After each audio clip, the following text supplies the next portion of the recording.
Hey, David McGuffin here. Welcome to Travel Talk Tuesday. My goodness, we're in the month of October, October 10th, 2023. I'm just back from a couple of weeks in Ireland, and everything went wonderfully well on my Taste of Ireland tour and Best of Ireland tour. We finished it up in Belfast just a week ago, and I had kind of varied weather, but no rainouts.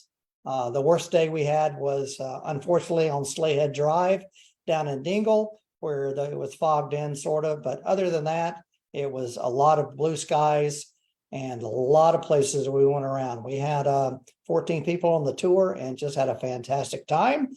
So that's my last Ireland tour for the year. And so I'm home for a few months, and we're going to have Travel Talk Tuesday for the next few weeks as well. But tonight, I'm so happy to introduce to you a new tour that I've been working on for the past few weeks, actually few years, really, because it's just been in the work in the back of my mind and something I've just never got around to really making it come to fruition. And that is visiting Croatia. Now, you know, Croatia is in what we know as former Yugoslavia, and also what we also call the Balkans as well. And Croatia is a small little country along part of the coast, and it also stretches large up into the hinterlands, I say, of Croatia, up beyond Zagreb, the capital, and on up into almost to Hungary, or actually all the way to Hungary. So I'm calling this Cruising Croatia, and I've designed a tour for September next year, 2024. And so tonight I'd like to share a little bit of filming that I did back in 2016 when Charlotte and I actually hopped on one of those boats and did a sort of a private cruise up and down the coast of Croatia. So let me get this back up here to share a little bit. And yep. And let it run.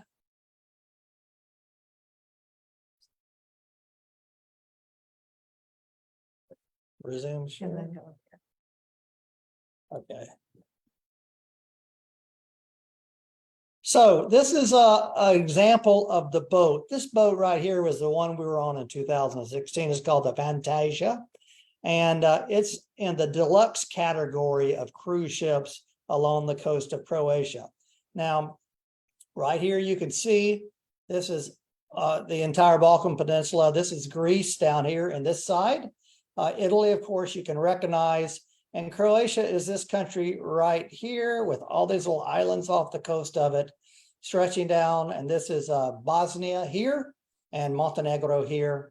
And up above is, gosh, I didn't prepare all this, but up above is Slovenia. And then above that is Austria. And over here is Hungary as well. So we're talking about the islands basically from here to here. So there's a town called Split here and a town called Dubrovnik down here. And so most of the Croatian cruises occur in that region. There's a bigger map here that's coming up, and I'll just stop for just a minute. Split is the starting point, and we visit these destinations along the way. Split, Trogir. This is, I forgot to put it there, but HVAR, Var, Viz, Korčula, a little national park called Mljet, and then Slano, and then finally down here at the bottom is the end of the tour, Dubrovnik. So I'm going to let this run and I'll talk over it a little bit. And all of this is from the cruise Charlotte and I did on the small boat Fantasia in 2016. Hey, David McGuffin here from Croatia, Split, Croatia. It's about 10:30 at night, and I'm on the main drag in this crazy city. It dates from Roman times. Emperor Diocletian had a palace here for his retirement palace, and it dips down into the harbor. This seems to be the main street to walk up and down for the local ambiance. I hope you enjoy this adventure right here in Split, Croatia.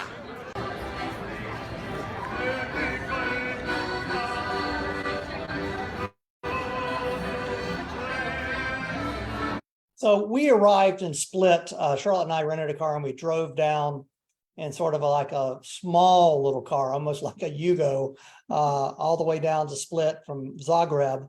We arrived here in the late afternoon and evening, and then we set up here. We rented a hotel, or a B&B actually, I think is what we rented that night. And this is the night that precedes when the cruise really begins. And so I'd never been there, but we were out, and it's like basically any other small, mid-sized little town in Europe. A lot of people out, the streets paved in travertine, plenty of restaurants that were packed out. You can see the weather is pretty temperate here. This was in July, but even in September and October, it's just pretty much like that. This is Split Harbor. This is looking from one of the docks back to the town of Split. And the boat docks there, and where that tower is where Hadrian's palace was. This is a depiction of Hadrian's palace that was right there. Not Hadrian, Diocletian's palace is right there. And this is inside, nestled inside in the caves. And this was the foundation of Diocletian's palace. And the palace came up from that. And what happened in the Middle Ages, the town just built up around that Roman palace and then overtook it. So you can see Roman arches, columns, and everything here. Even a gladiator is there. Gosh, I can't believe they're still left over. Man, he must be old. But there he is. You can see all this part of Diocletian's palace that has been retrofitted with Middle Ages churches and everything else. This is one of the, I think this is one of the boats, yachts that we saw. Hi, David McGuffin here on the Adriatic Sea, coastal islands of Croatia. We've hopped on a private charter cruise here and doing a 7-day sail from Split to Dubrovnik and back. And it's a fantastic opportunity and a fantastic journey. We just had a blast every day. It consists a little bit of sailing during the daytime, swimming during the daytime, get into port at night, do a walking tour of the city, and have the evening free for a lot of the time. So it's just a great time to have a relaxing vacation. 7 nights, unpack only once, and we'll kind of look at this, Charlotte and I are looking at this to add to our repertoire of tours. And so one day I just kind of walked around the boat with my camera and took photos of it. Remember, I said this is a deluxe boat. The ship I'm going to show you in a few moments is a deluxe superior, which means bigger cabins, a little longer, a little wider, but not any more people. This is a sun deck, so half of it's covered, half of it's not. And that's always available. There's about 8 crew members on board. This is the back deck from where you would swim. This is the inside. That's the bar there, and then the dining room area is all, I'm taking a photo from the dining room right there. And all of the ships are set up in the same style. That's our clothesline where we dry out everything in front of our cabin. And this is a look in our cabin on this deluxe ship, the Fantasia.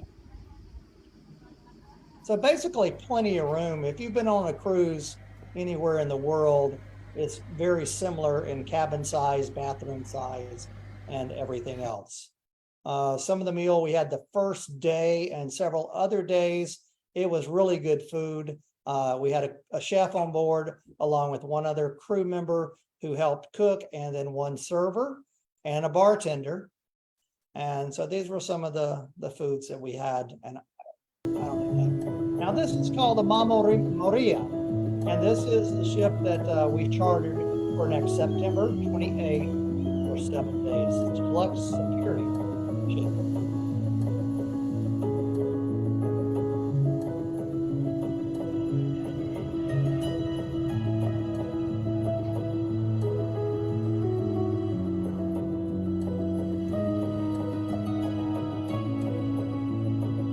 You can tell looking at it right away, it's a step above what we went on in 2016.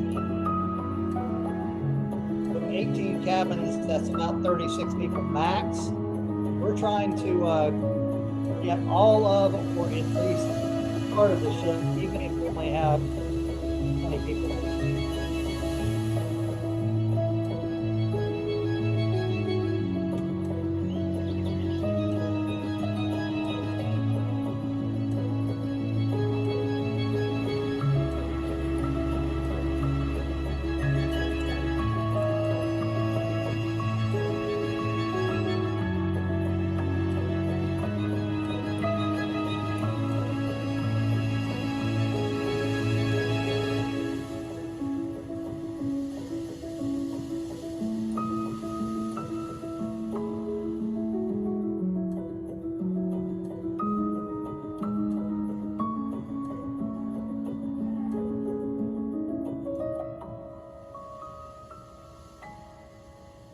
That's a pretty good presentation, Dave.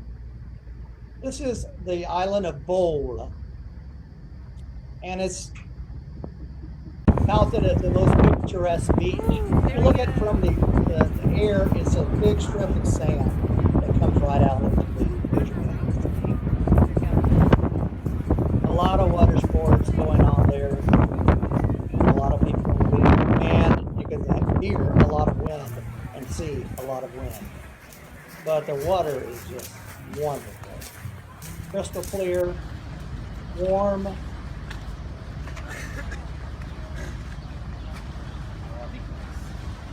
This is the dock where we pulled up. I think we've now moved to another area. Take the kind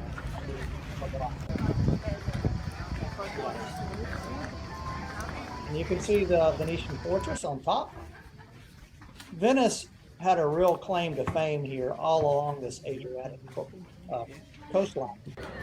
You can see why, because just right across the sea was the most powerful naval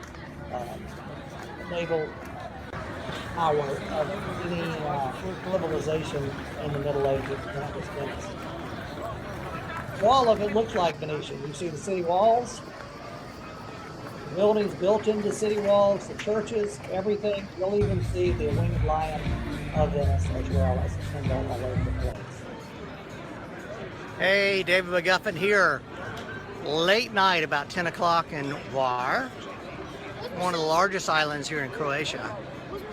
This is a Venetian city. And it's weird because I could look here and think I'm in Venice and walk into the Arsenale or something. But it's alive with people, diners, cafes, enotecas, everything. David McGuffin, we're finishing tonight in Hvar, and our ship here, Fantasia, is actually fantastic. And so it's right here by the dockside. We're going to bed. Korčula is another little island. David McGuffin here. Short distance away. We're in Korčula, Croatia. Hope you enjoyed this look around. Korčula was actually founded by the Greeks, but its claim to fame is that it was a southern outpost to the Venetian Empire. Here's the town harbor here in Korčula. Actually, the town's pretty small, about 3,500 people, but really only about 300 live inside the walls here. The walls are Venetian and were for fortification, and they've been kind of cut in half as far as height goes and gives great sea breezes up and down the promenade. The great 13th century explorer Marco Polo was born right here in Korčula. He's best known for his voyages to China. We're finishing our day with a lovely dinner on the seaside promenade. Every day we had at least one, if not two, what's called swim stops. The captain would drop anchor in a cove, open the back door of the boat, just very efficient.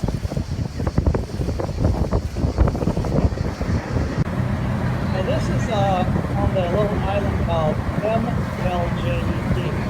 Yes.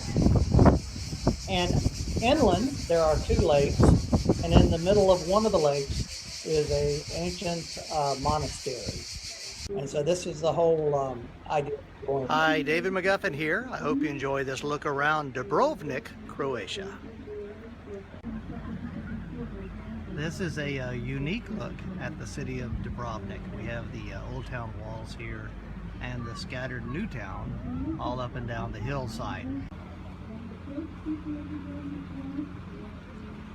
So all of those walls date from the Middle Ages. Fortifications done by the Ottomans and the Venetians. And this is coming into Dubrovnik from the sea. In the 19th century.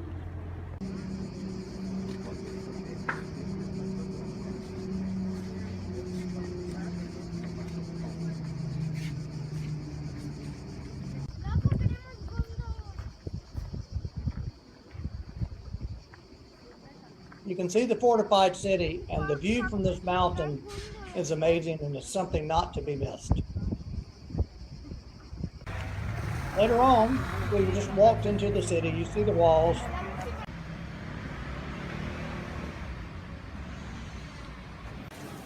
An old chapel inside the walls. You see people walking across the walls at the top, which is one of the things to do in the city center.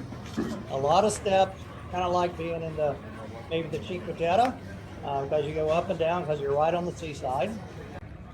Down to the harbor, of course, is the lowest portion of it, and you can see some of the Venetian arches and custom houses there. And I believe this is a cistern, a fountain that was there in the middle of town to get fresh water, to harvest fresh water. Just like in many places in Italy as well, outdoor dining al fresco is a wonderful experience. You see the Croatian flag flying everywhere. And then walking the walls is a very important thing. Hi, David McGuffin here, walking the walls in Dubrovnik, the #1 thing for tourists to do. Looking up to the hilltop funiculare. This gives an idea of how thick the walls are at this point. They're probably about 9 feet here. The walls themselves measure about 2 kilometers around from start to finish. The hardest part is maybe climbing up the 50 or 60 steps to get to the top of the walls. Once you're there, it's just a gentle up and downhill walk all the way around.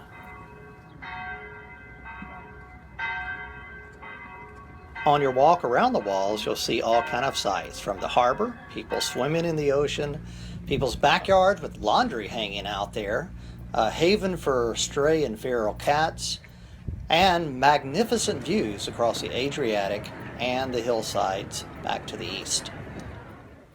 From the walls of Dubrovnik, your adventure starts here with David McGuffin's Exploring Europe.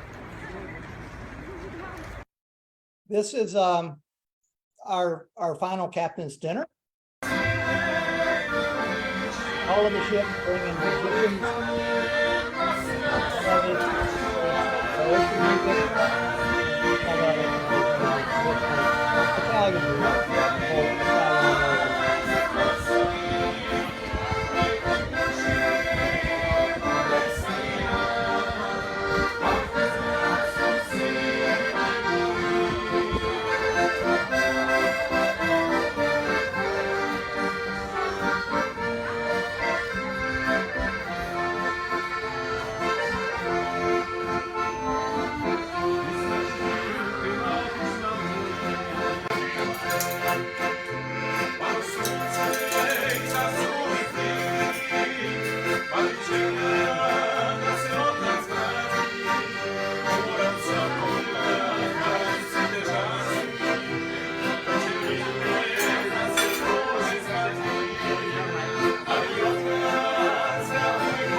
So again, to recap that, beginning up here in Split, overnight stays in Trogir, Hvar, Viz, Korčula, Slano, which I didn't cover on the trip, and Dubrovnik. Now, I've already contacted the captain of the ship, the Mama Maria, and we've tentatively reserved about 10 rooms there. And so we're going to try after next week when we talk about the land portion of the tour that's available as well. We're going to begin trying to sell these rooms, and they're going to go quickly. And I have a limited time to sell all those things. So, but it is going to be a great experience. As I said, Charlotte and I did it in 2016 and fell in love with it. And finally, we're getting around to the point where we're beginning to have enough of you guys who travel with us to venture out and go somewhere else. And so this is another destination in Europe that we're really looking forward to.